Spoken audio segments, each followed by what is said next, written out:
Hi there, Capricorns. Thanks so much for tuning in. I'm Astrogirl looking at November 14 through November 20. What a week! We're all recovering in the US and the world with the election of Donald Trump, Gemini, and his Taurus wife, Melania, who will be moving on up to the White House. And it goes to show you dreams do come true. Anything is possible in life. If you had said 2 years ago Donald Trump is going to be the president of the United States, we all would have laughed at you, but you would have been right. So, Capricorns, this is a time of great change taking place in not only the US, but also the world, because whatever, that we're all so connected these days that whenever there's a new regimen and, the Senate and the president and the House are all going to be Republican for the next 4 years, it'll take a while to get used to the new commander in chief. However, this week, where you're concerned, there's a very powerful, intense supermoon in Taurus, which of course is your fellow Earth sign and your fifth house of romance, creativity, and self-fulfillment. Now, this supermoon is bigger, brighter, more intense than a usual full moon. It's in Taurus, which is a very stubborn sign. You may feel like you're onto something and you are trying to talk other people into coming on board with you.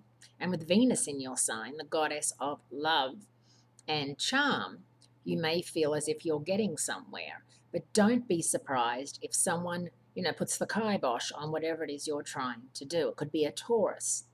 And of course, the Scorpio sun is very intense and solid and non-movable and not going with the flow at all. So there's a lot of intense energy, and sometimes it's difficult to get your point across.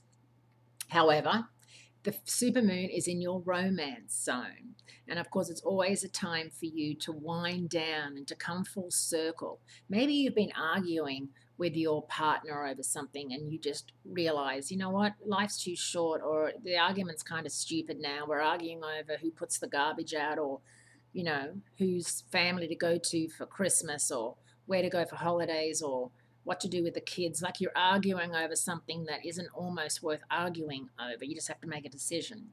And so you'll see the way through to that this week. Venus in your sign makes you more easy to work with, probably.